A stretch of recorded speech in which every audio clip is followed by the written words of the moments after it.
The crystal spires of the Seraphim homeworld reached into the purple sky like frozen lightning. Inside the tallest tower, beings of pure energy wrapped in crystalline shells gathered around a table that seemed to be made of captured starlight. These were the Seraphim Council, rulers of half the galaxy, beings so powerful that entire civilizations worshipped them as gods. High Counselor Velthara's form shimmered as she spoke. Her voice carried the sound of distant thunder. The reports from the outer rim are troubling. This new species refuses to acknowledge our divine authority. The other council members shifted in their seats. For 3,000 years, no species had dared to question the Seraphim. Their technology was beyond anything the galaxy had ever seen. Their ships could bend space and time. Their weapons could turn entire planets into dust with a thought. To most civilizations, they were gods walking among mortals. What do we know of these? Humans? Asked Counselor Drath, his energy form pulsing with annoyance. A holographic display appeared above the table, showing images of human ships and settlements. The vessels looked crude and basic, made of metal and powered by simple fusion engines. Their weapons were even more primitive, kinetic projectiles, and explosive warheads that any civilized species had abandoned thousands of years ago. They call themselves humans, Velthara continued. They come from a small blue world in an unremarkable system. Their technology is laughably primitive. They still use projectile weapons and chemical propulsion. Counselor Zephon laughed, the sound like wind chimes in a storm. Projectile weapons? Do they throw rocks at their enemies too? The council chamber filled with amused energy as the other members shared in the joke. How could such primitive beings pose any threat to the Seraphim Empire?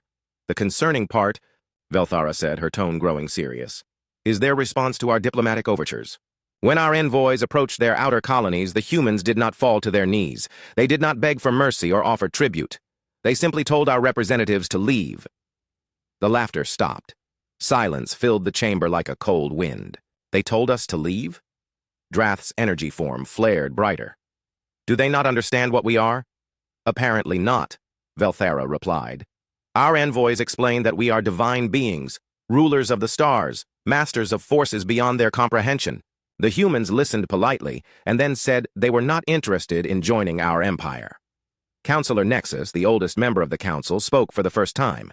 His voice was like the whisper of ancient winds. In 3 millennia, no species has refused us. The Korthak Empire knelt within days. The Veil Confederation offered us their entire fleet as tribute. Even the warrior clans of Sigma Draconis recognized our divine nature and submitted. These humans are different, Velthara admitted. Our scouts report that they show no fear of our technology. When our ships demonstrate their power by moving asteroids or creating energy fields, the humans simply nod and ask if we need anything else before leaving their space. The implications hung in the air like a toxic cloud. The Seraphim Empire was built on more than just superior technology. It was built on the belief that they were divine, untouchable, beyond the reach of mortal concerns. If word spread that a species had refused to submit, that someone had looked at the gods and simply said no, it could destroy everything they had built.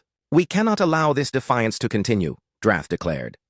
If other species learned that the humans refused us and faced no consequences, they might begin to question our authority as well. Velthara nodded. The humans must be made an example of. We will demonstrate our divine power in such a way that no species will ever dare to refuse us again. What do you propose? Asked Nexus. We send a fleet to their home system, not our full armada. These primitives do not deserve such honor. A small but impressive force will suffice. We will arrive with great ceremony, demonstrate our power by rearranging their planetary orbits, and give them one final chance to submit. And if they refuse again? Zephon asked. Velthara's energy form pulsed with cold determination. Then we will show the galaxy what happens to those who defy the gods. We will turn their homeworld into a monument to our power, a warning that will echo across the stars for 1,000 generations. The council voted unanimously. Within hours, a Seraphim fleet was assembled. 12 crystalline ships, each one a masterpiece of technology that made human vessels look like children's toys. The flagship, Eternal Radiance, was commanded by Admiral Korvash, a being whose energy signature was so powerful that lesser species often lost consciousness just by looking at him. As the fleet prepared to depart, Korvash reviewed the intelligence reports on human military capabilities. Their ships were slow and clumsy compared to Seraphim vessels. Their weapons could not even scratch crystalline armor. Their primitive, kinetic projectiles would simply bounce off Seraphim energy shields like raindrops on a window. The humans had numerical superiority in their home system, but numbers meant nothing when facing divine power. A single Seraphim ship could destroy 100 human vessels without strain. This would not be a battle. It would be a demonstration. Corvash looked out at the stars as his fleet entered the space-folding field that would carry them to human space.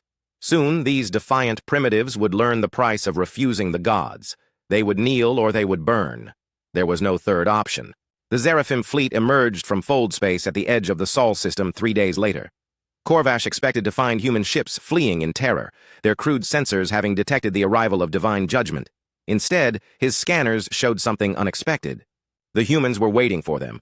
A single human vessel sat motionless in space between the Seraphim fleet and the inner system.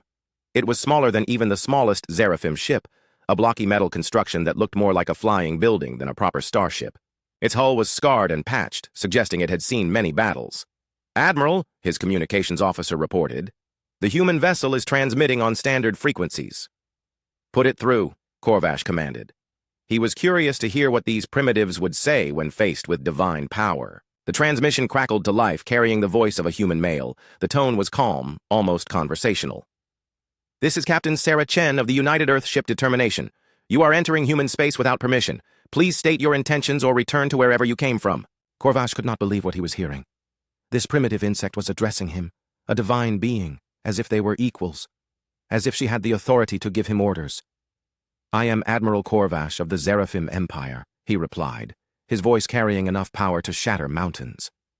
"We are divine beings, rulers of the stars.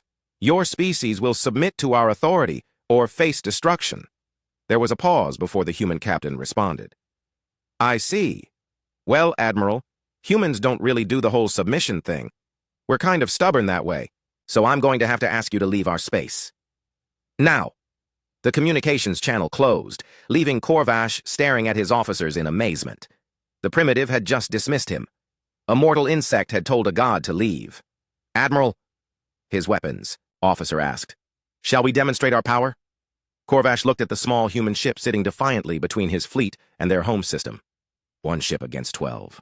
1 mortal against the gods. "Yes," he said quietly. "Show them what divine wrath looks like." The space around the UES Determination suddenly blazed with light as the Seraphim flagship unleashed its primary weapon. A beam of pure energy, hot enough to melt through a planet's core, lanced across the void toward the human ship. "Admiral." Corvash watched with satisfaction, expecting to see the primitive vessel vaporize instantly. Instead, something impossible happened. The human ship's hull glowed white-hot where the energy beam struck, but it did not explode. Strange panels across its surface shifted and moved, dispersing the deadly energy. Parts of the outer hull simply fell away, revealing more armor underneath. The ship shuddered under the assault but remained intact. "Impossible," Corvash whispered. His divine lightning, which had destroyed countless enemy vessels, was being absorbed by primitive human armor. Captain Sarah Chen's voice crackled over the communications channel again. She sounded annoyed rather than terrified. "Well, that was rude. I asked you nicely to leave, and you responded by trying to blow up my ship." "How are you still alive?" Corvash demanded. "No mortal technology can withstand divine power." "Ablative. Armor and electromagnetic field dispersion," Chen replied matter-of-factly. "We've been preparing for energy weapon attacks since we first detected your technology. Took our scientists about 2 years to figure out how to deal with your fancy light shows." The Seraphim Admiral felt something he had not experienced in centuries: uncertainty. How had these primitives developed countermeasures to weapons that had never failed before? "You may have survived one attack," Corvash declared, "but you cannot withstand our full power. Surrender now and your death will be quick." "Counter offer," Chen said. "You turn those pretty crystal ships around and head home. Otherwise, I'm going to have to do something that will hurt your feelings." 2 more Seraphim vessels moved forward, their weapons charging. Energy fields crackled around their crystalline hulls as they prepared to combine their firepower and overwhelm the human ship's defenses. "Captain Chen," Corvash said, his voice carrying the weight of divine authority, "you face the chosen of the gods. Your primitive weapons cannot harm us. Surrender or be destroyed." "Primitive weapons?" Chen's voice carried a note of amusement. "You know what, Admiral? Let me show you something we humans learned a long time ago. Sometimes the old ways work best." The Determination's hull suddenly erupted with motion.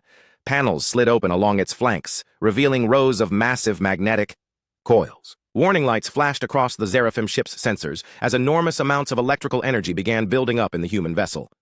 What are they doing? Corvash's weapons officer asked. Before anyone could answer, the determination fired.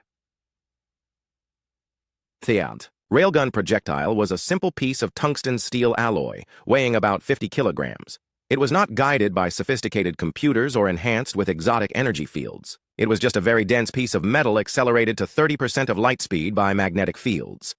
The projectile struck the first Seraphim vessel before their sensors could even register the launch. The crystalline hull, designed to deflect energy weapons and absorb exotic particle beams, offered no protection against a chunk of metal moving at relativistic speeds. The Seraphim ship simply came apart. The projectile punched through the bow, traveled the length of the vessel, and exited through the stern, leaving a tunnel of destruction in its wake. Secondary explosions rippled along the hull as power conduits severed and energy cores destabilized. A second railgun fired from the Determination's port side. This projectile struck the second Seraphim vessel amidships, causing it to fold in, half like a broken toy. The ship's crystalline structure, so elegant and perfect, shattered like glass under the brutal kinetic impact. Silence filled the communications channels as both sides processed what had just happened. 2 ships of the divine Seraphim fleet had been destroyed in seconds by weapons that any civilized species would consider primitive. Railguns, Chen explained conversationally. We fire heavy projectiles really fast. No fancy energy fields, no exotic particles, just good old-fashioned kinetic energy. Your ships seem to be designed to handle sophisticated weapons. They don't handle getting hit by flying chunks of metal quite as well. Admiral Corvash stared at the debris fields where 2 of his ships had been moments before. His divine vessels, masterpieces of Seraphim technology, had been destroyed by weapons that fired pieces of metal. It was like being defeated by cavemen throwing rocks. You killed them, he whispered. You destroyed divine beings. I disabled 2 ships that were threatening my vessel, Chen corrected. Your crews are welcome to surrender. We'll pick them up and treat them according to the laws of war. Laws of war. These primitives had laws governing how they fought? Corvash's worldview continued to crumble. The Seraphim did not follow laws in battle. They were gods, above such mortal concerns. This cannot be happening, the Admiral muttered. We are divine. We are eternal. Mortals cannot defeat gods. Admiral, Chen's voice carried a note of sympathy now. I don't know what your people told you about being gods, but gods don't build ships that can be blown up by railguns. Gods don't need technology to travel between stars. Gods don't form councils and vote on what to do next. Each word hit Corvash, like a physical blow. Everything Chen said was true, but it challenged the very foundation of Seraphim society. They were gods because they said they were gods. They were divine because their technology was superior to everyone else's. But now, someone had superior technology. You think your primitive weapons make you our equals? Corvash demanded, desperation creeping into his voice. No, Chen replied simply. I think the fact that you came here demanding submission makes you bullies, and humans have never been good at backing down from bullies.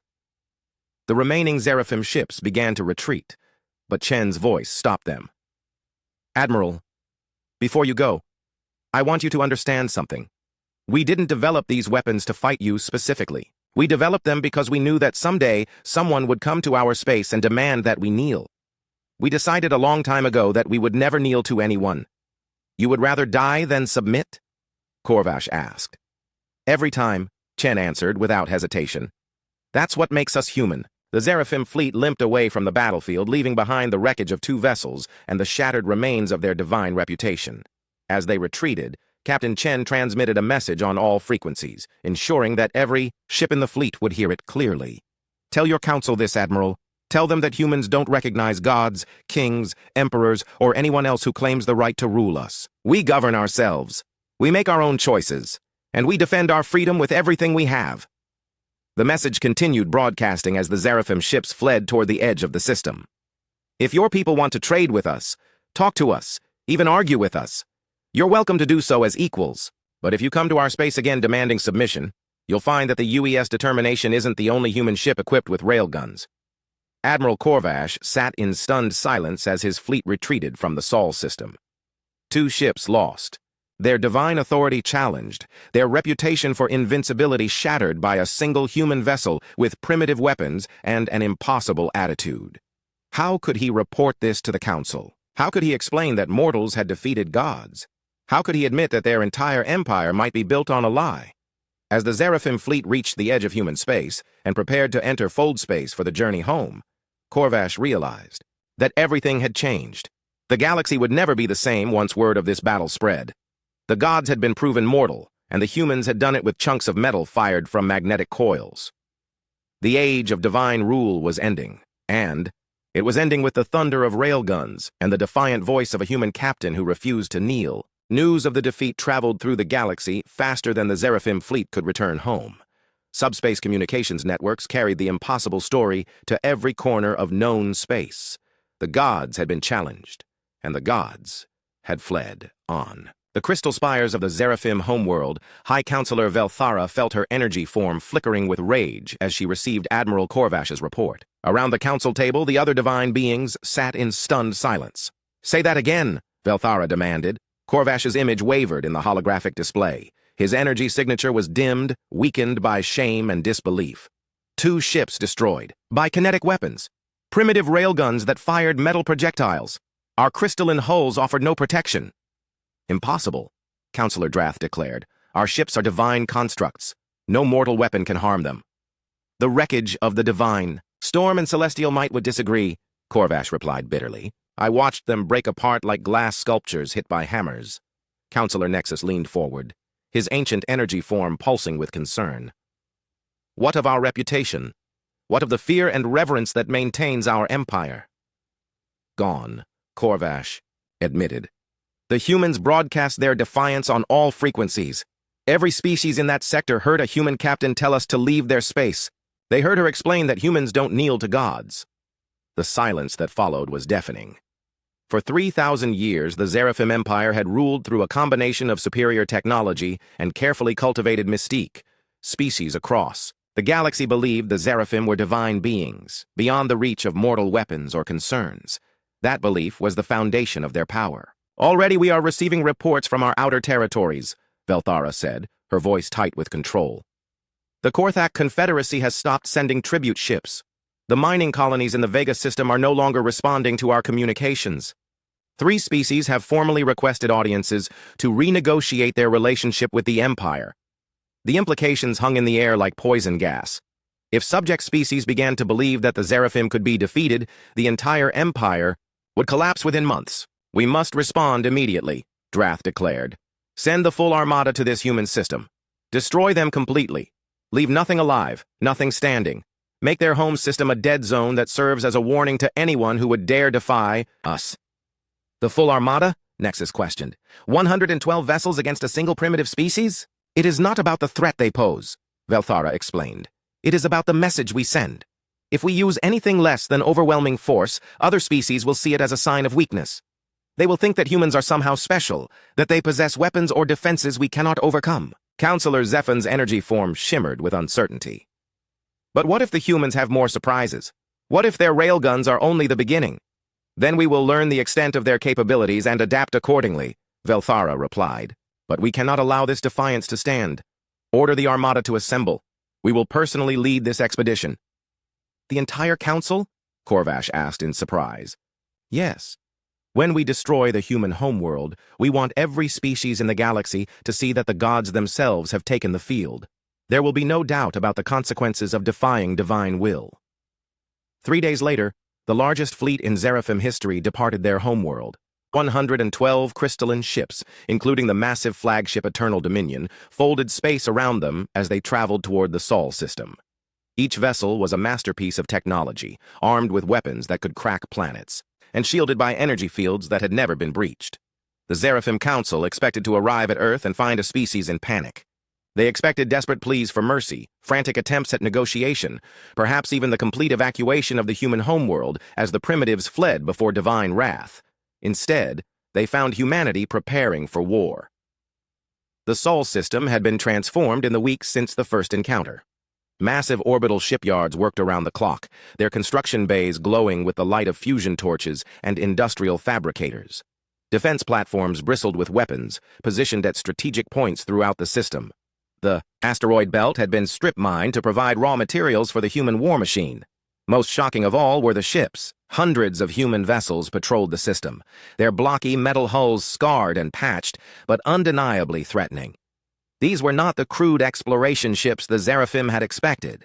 These were warships, purpose-built for battle, armed, with the railguns that had already proven their effectiveness against Seraphim technology. "How many ships?" Velthara asked her sensor operator.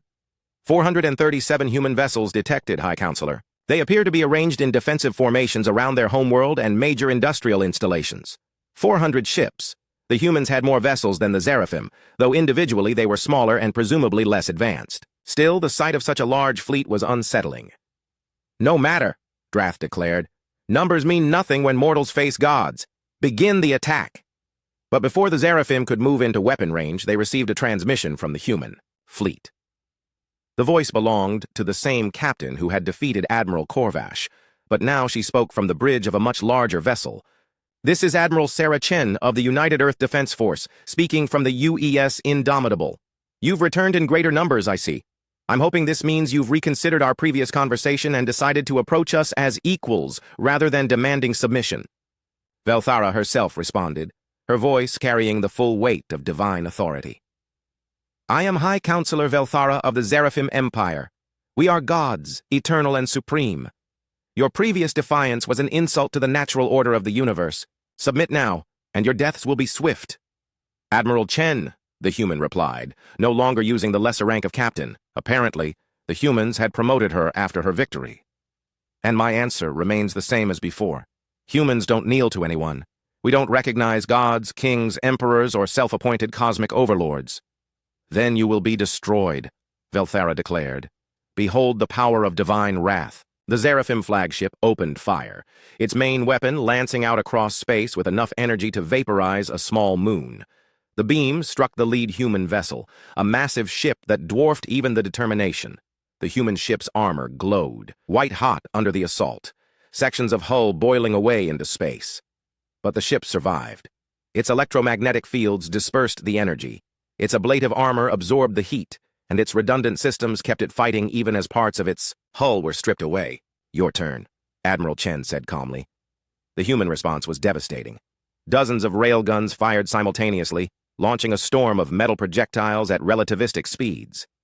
The Seraphim fleet's energy shields, designed to deflect sophisticated beam weapons, offered no protection against simple kinetic impacts. 3. Seraphim vessels disappeared in the first salvo, their crystalline hulls shattering under the brutal assault. A fourth ship's main power core destabilized, sending energy cascades through its superstructure. Within seconds, 4 ships of the Divine Fleet had been reduced to expanding clouds of debris. "Impossible," Drath whispered. "We are gods. This cannot be happening." "You keep saying that," Admiral Chen's voice came over the communication channel. "But gods don't need technology to enforce their will. Gods don't form councils and debate their decisions. Gods don't run away when someone says no to them. More." Railgun volleys followed, each one claiming more Seraphim ships. The human weapons were crude but effective, punching through divine armor like it was made of paper. The beautiful crystalline vessels, works of art as much as instruments of war, came apart under the relentless kinetic bombardment. "High Counselor," the fleet commander reported, panic creeping into his voice. "We have lost 17 ships. Recommend immediate withdrawal." "No!" Velthara shrieked. "We are gods! We do not retreat from mortals!" But even as she spoke, more Seraphim ships were dying. The humans had learned from their first encounter, developing tactics specifically designed to counter Seraphim technology. They used swarm attacks, overwhelming the aliens' ability to target multiple projectiles. They fired from multiple angles, making it impossible to predict the direction of attack. Worst of all, they showed no fear. Human ships pressed their attacks, even when damaged, their crews fighting with a determination that the Seraphim had never encountered. These mortals were not just refusing to kneel, they were actively fighting back against gods. "We must retreat," Counselor Nexus declared. "Our losses are unsustainable." "If we retreat now, the Empire is finished," Velthara replied. "Every species in the galaxy will see that humans defeated us twice. They will know that gods can be beaten by mortals with simple weapons."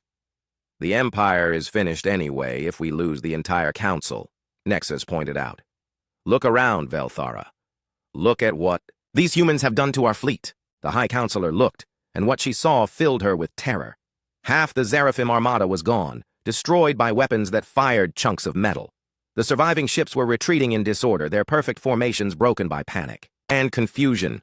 All ships, she ordered, her voice heavy with defeat. Withdraw.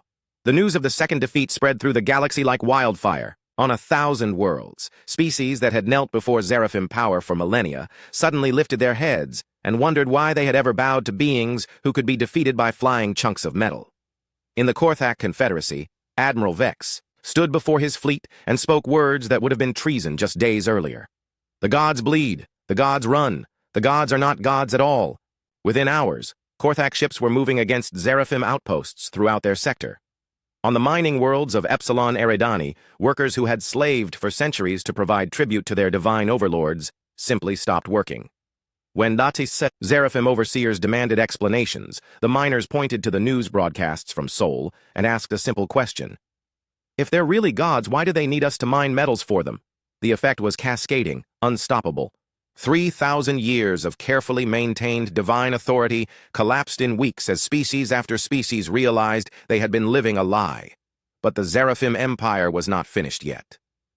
High Counselor Velthara stood in the ruins of her throne room, surrounded by reports of rebellion and defeat.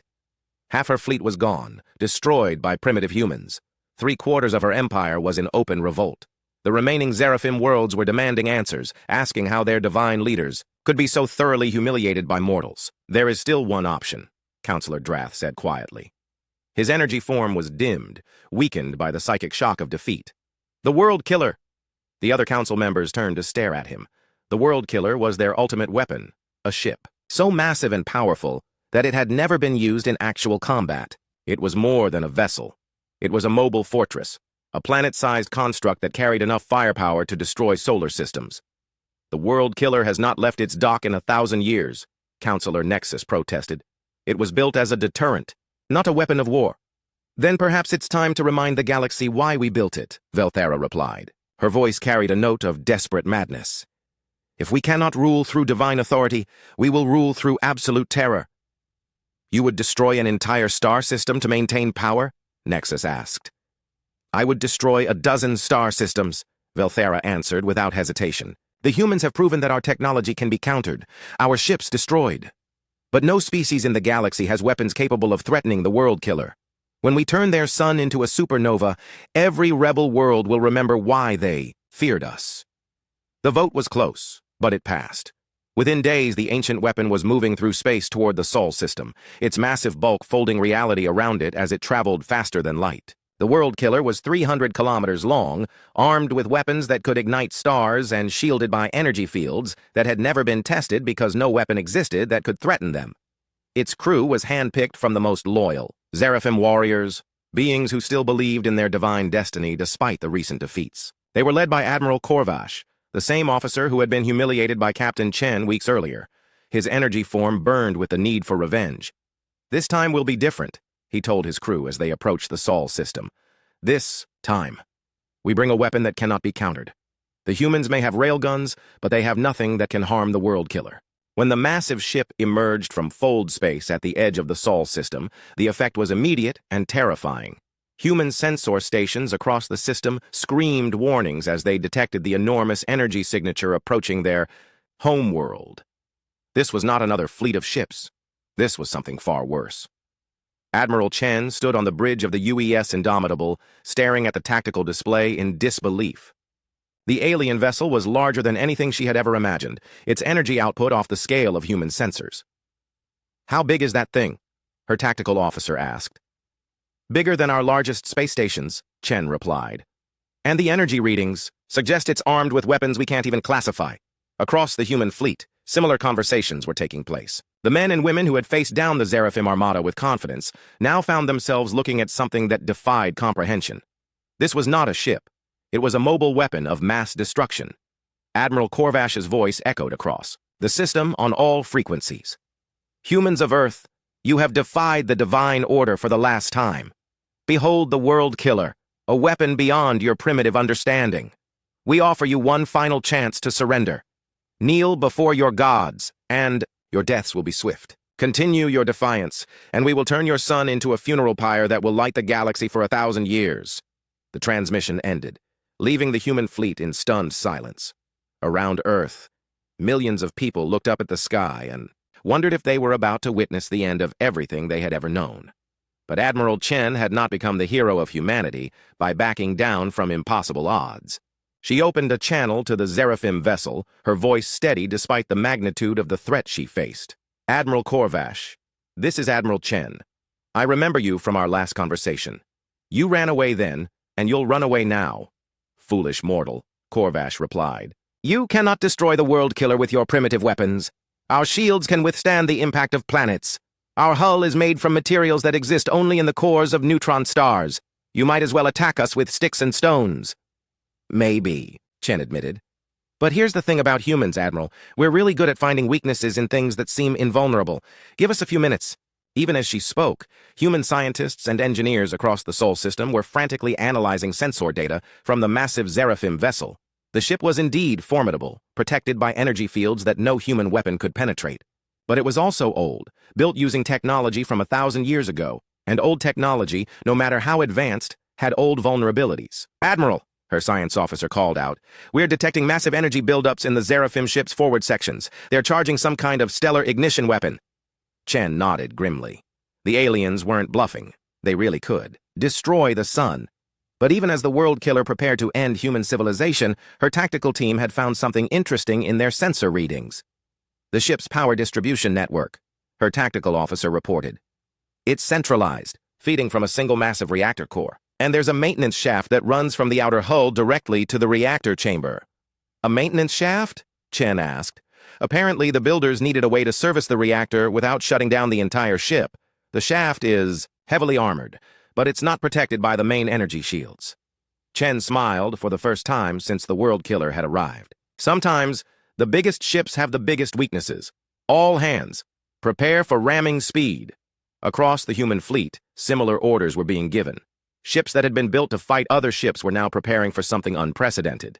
A direct assault on a weapon that could destroy planets. Admiral, her communications officer reported, we're receiving transmissions from ships throughout the fleet. They're all requesting permission to join the attack. Chen looked at the tactical display, showing hundreds of human vessels moving into formation around the Indomitable. Each ship carried thousands of lives, men and women who knew they were probably flying to their deaths. But they were flying anyway, because that's what humans did when faced with impossible odds. All ships, she announced on the fleet-wide channel. This is Admiral Chen. Today, we're not just fighting for Earth. We're fighting for every species in the galaxy that's been told to kneel before false gods. We're fighting for the right to stand up and say no to anyone who claims divine authority over free beings.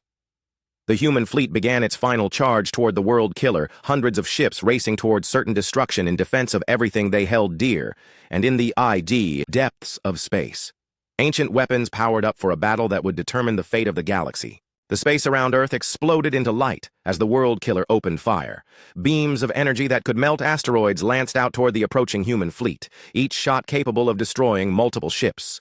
The ancient weapons' defensive systems came online, filling space with a web of death that no sane species would dare to challenge, but humans had never been entirely sane.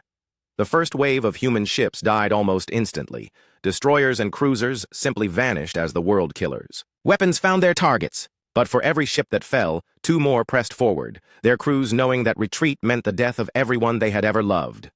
Admiral Chen watched from the bridge of the Indomitable as her fleet was systematically destroyed around her.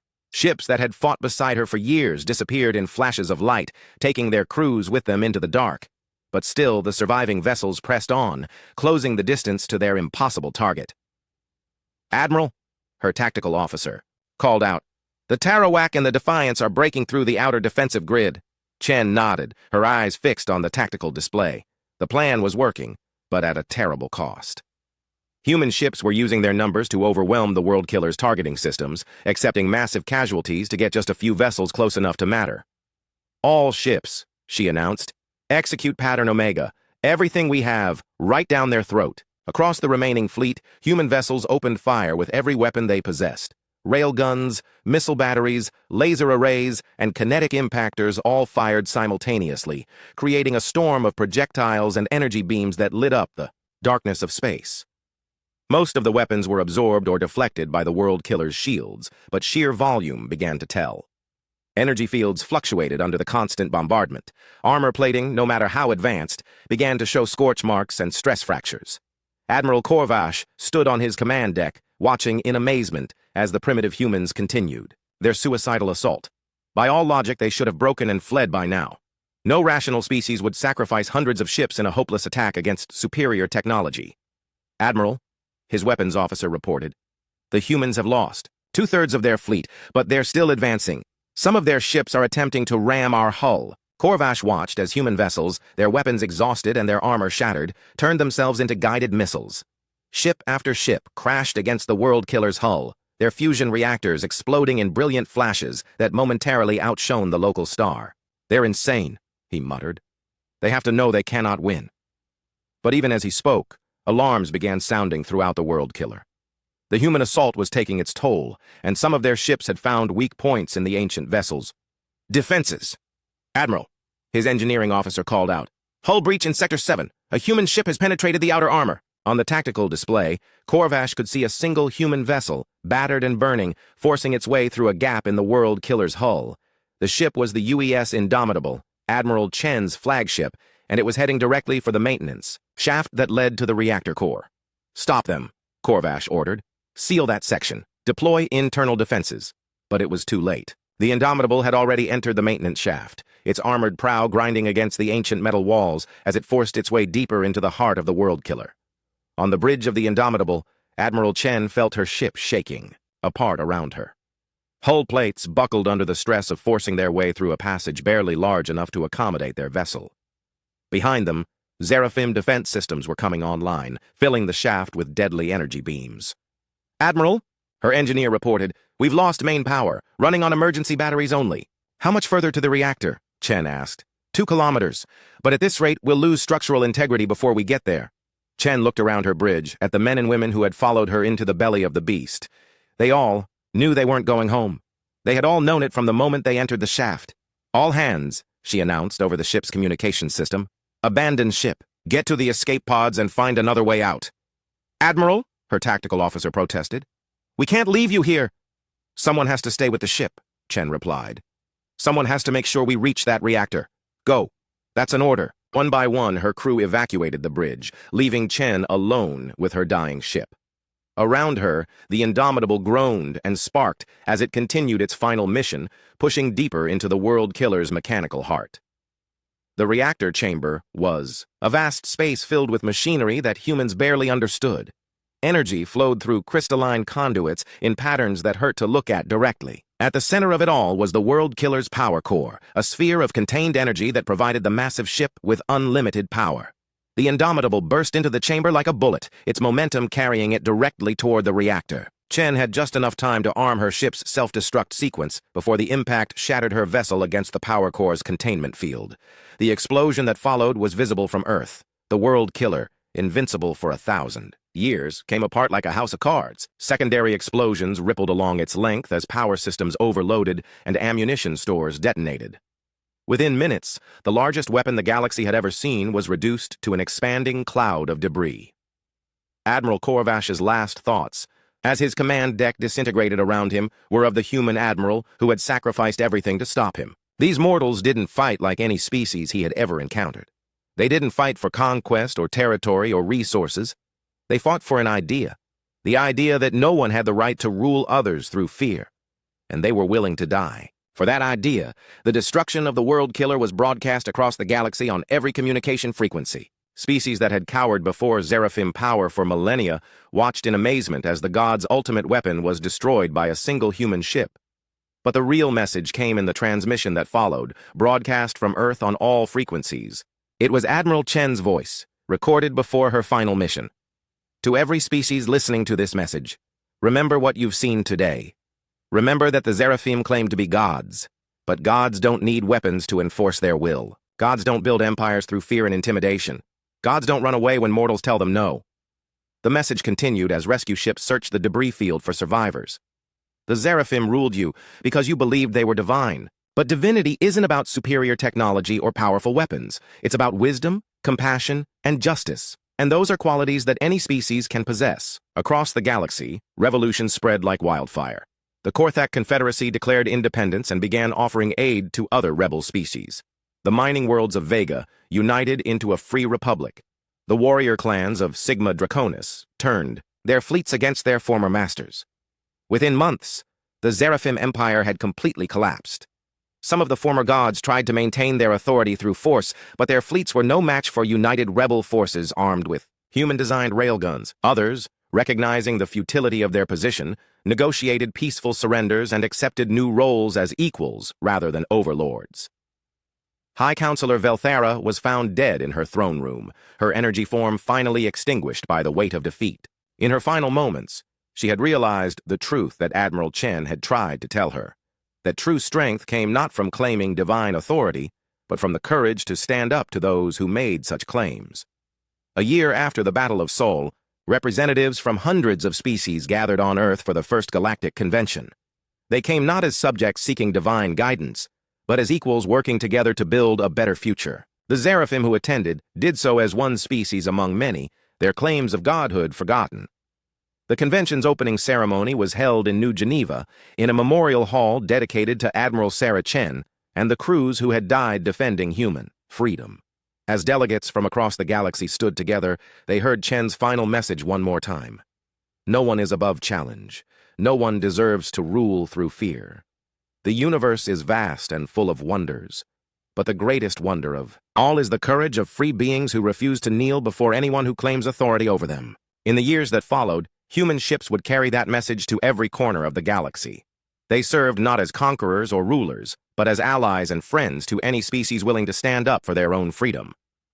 The age of gods was over, ended by mortals who had proven that even the mightiest can fall when faced with the simple, stubborn refusal to surrender. The galaxy was free, and it would remain free as long as beings like Sarah Chen lived to defend it.